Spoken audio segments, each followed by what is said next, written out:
Now, we're venturing a bit further afield in Wander the World today because we are paying a visit to the island of Reunion.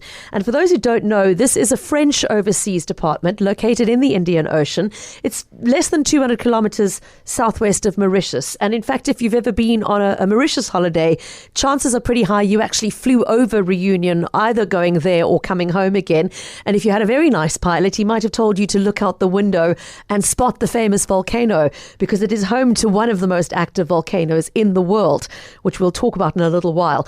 The island, known for its beautiful scenery, it's got rugged volcanic ridges, it's got thick jungles, beautiful waterfalls, the coastline, a mix of black sand volcanic beaches, as well as the typical tropical white sandy beaches, beautiful sparkling water, although we talk a little bit about the risks of swimming in it later as well. And then, of course, it's known for its wonderful melting pot of culture. As I mentioned, it's a French protectorate.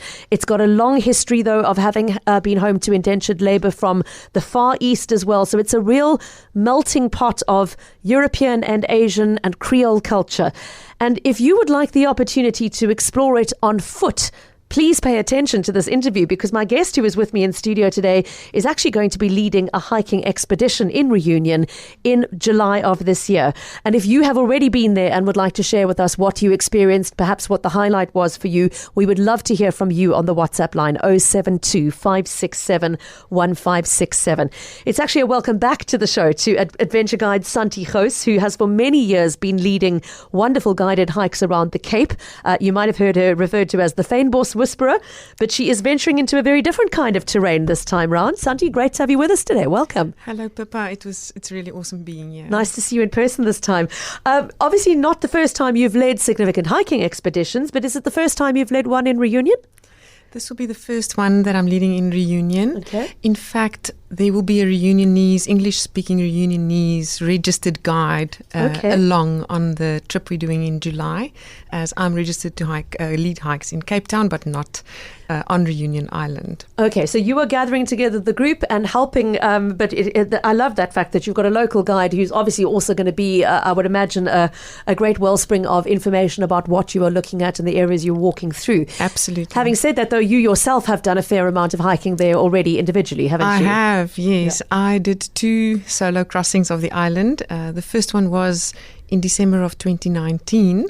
Yeah. And the second one was now July 2025, essentially to go and scout out a route for this commercial hike coming up in July. And we'll talk some more about what that hike looks like and how strenuous it's going to be, etc. But let's just talk a little bit broadly about this island. I mean, you've obviously fallen in love with it, that you keep going back there. What is it about the terrain you're hiking through, or the people you're meeting, or anything else that has so captured your heart?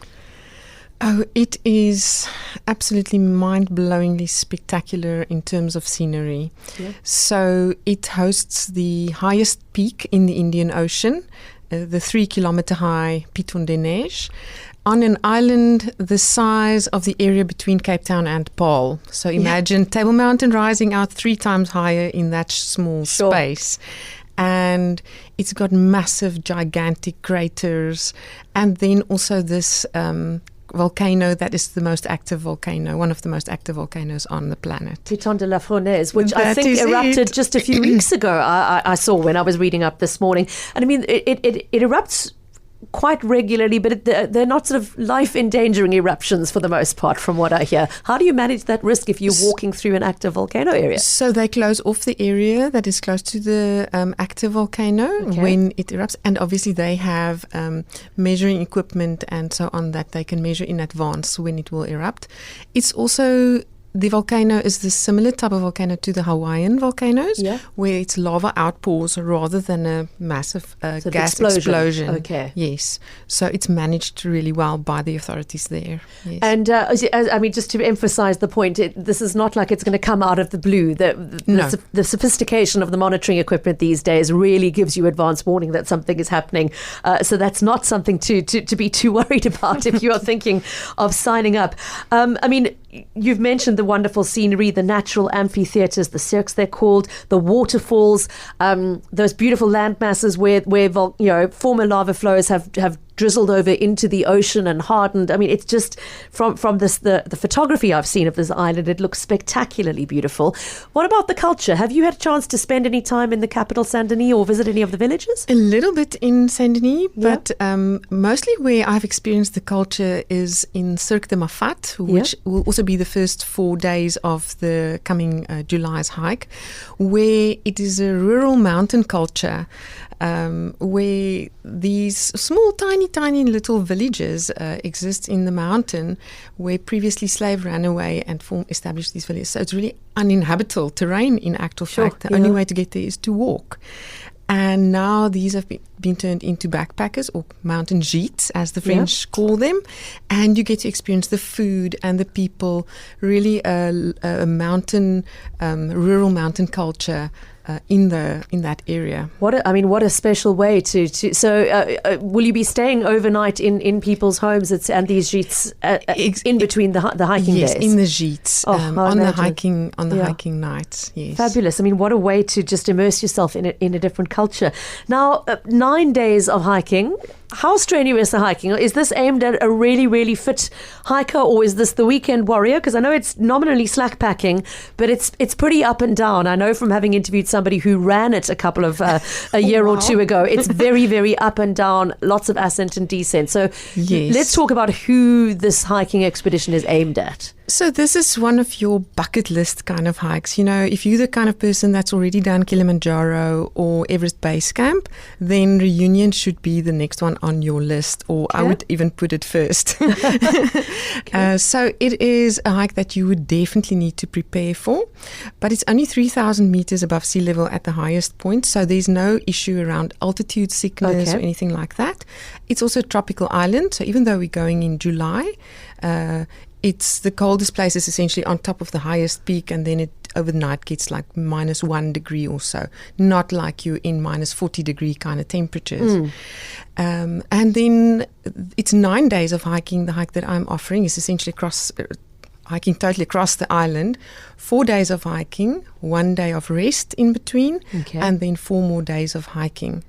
And overall, so you're totally right, it is a lot of uphill and downhill. So one's preparation is not only going to be to hike upwards. You need to be able to do both, which they are quite different.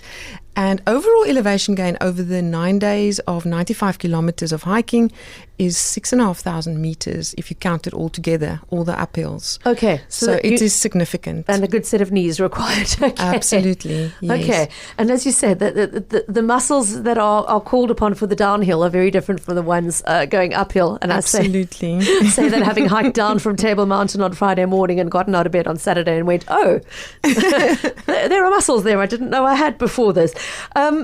So a 9-day adventure, if somebody wanted to spend a bit of time relaxing on either side of the hike, maybe visiting the capital, maybe spending some time on the beach, is it possible to book it that way? So be part of your hike, but tag on a few days before or after? Absolutely. So my hike, the product that I offer, the package that I offer, excludes your flights. So you just need to arrive at the airport at a certain time when you will be transferred to the start of the hike, and the same at the end of the hike. So it's easy to add on extra days or whatever. And there's very interesting things to go. And you can go and walk in lava tunnels, and you can do helicopter flights to magnificent waterfalls.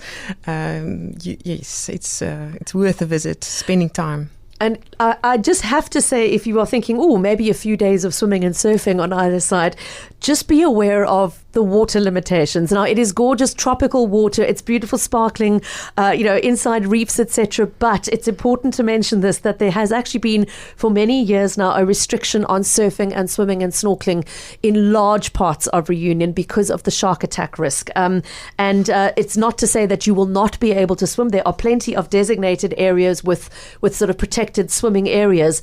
But just to give you an idea, between 2010 and 2017, there were 23 shark attacks, and 9 of those were fatal. So it was as a result of those numbers that they decided to put in place a partial ban on swimming and surfing and body surfing, etc. So just be mindful of that. It's not to say that you cannot have the beach experience, but you've just got to be mindful of where you can have the beach experience, because it is only within designated zones and for very, very good reasons. You also, for those who are interested in adding on some time, you can go and visit the vanilla plantations. You can go and visit something I've always wanted to see. A friend of mine went on a French exchange to Reunion when we were in high school, and I've never forgotten her coming back with a photograph of the Church of Notre Dame de Lave, yes, Our Lady of the Lava. Have you been there? Yes. Won't you describe to our listeners what it looks like? This is such a very different experience. So the village that it is in is a coastal village on the foot of the mountain right next to the ocean. And this is where the lava flow essentially goes down from the mountain right down into the ocean, and regularly it actually crosses the highway and they need to clear. And this, I think, happened in the 1970s, somewhere there, that the lava actually came down right into this village and flowed around this small chapel, but not in, and didn't ruin it, didn't destroy it. It's still there. They chipped open a staircase in the lava, to regain access. to regain access into the church. So it's something very special. And there's a beautiful sculpture, I think Matisse sculpture close by. Wow. Okay, so that's definitely one to add to the list if you are going to tag on a couple of days on either side of the hiking. Okay, so a couple of questions from listeners. Firstly, somebody asking, is there an age limit for the hike? It's not an age limit. Hiking is something one can do. I have a client at the moment that's late in his 70s, really strong. It's more about preparation and making sure that you will be able to complete the 6,500 meters up and down over the 95 kilometers. So I've specifically curated the hike that the distances every day is not too long. In general, it's about 10 to 11 kilometers per day on the hiking days. There's one quite long day where we're hiking down from Piton de Neige, but then the slope is not so steep. And then also the terrain underfoot. The terrain underfoot is a rugged mountain footpath, downhill or uphill. There's hardly any contour, flat walking. And there's nothing on gravel roads. There's nothing on roads. It's very uneven, rocky, mountainous footpath. So that is the challenge. Okay, so you need to be honest with yourself about your ability to manage that kind of condition. But it sounds like there are a few people with their ears pricking up here. Keith asking about language. Is French the most spoken language there? Yes, it is a French island. So it's a kind of a French Creole that they speak. Yeah. And it operates in the euro. But South Africans don't need to have a visa for We don't need a Schengen visa. That's good No, we news. don't need a visa. Okay. And yes, so it is French, and in July is when the summer holidays are in France, and there were a lot of French families with children, sort of 10-year-old kids, hiking through Cirque de Mafat, and the gîtes are ideal because you sleep in the gîtes, the kids don't even have to carry anything. Okay. So yes, it's French, and that's why having an English-speaking Reunionese guide is very important to have along on this trip. It sounds absolutely magical. Completely honest, I think it sounds beyond my current hiking abilities, Santie, but I'm sure that there are CapeTalk listeners whose ears are really pricking up at the concept of possibly, it's only a 4-hour flight, by the way, from Johannesburg to get to Reunion, so it's a very accessible destination for South African visitors. If somebody would like to reach out to you for more information, to get the costings, to get the dates of the trip, etc., what's the best way to do that? It's best to send me a WhatsApp on 082 566 1788.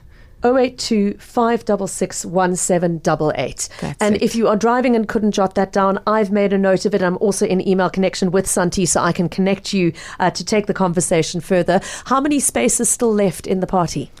There's still 6, potentially only 4. Okay, so you already have people nibbling, do you? All right. Maximum 8. Maximum 8. Okay, so a manageable small size party as well. And it's in July of this year. If you are interested, please do reach out to Adventure Guide Santie Gouw on 082 566 1788. We hope you have an absolutely magical time, and thank you so much for coming into studio to just paint the picture of the landscape and this beautiful place you are taking South Africans to.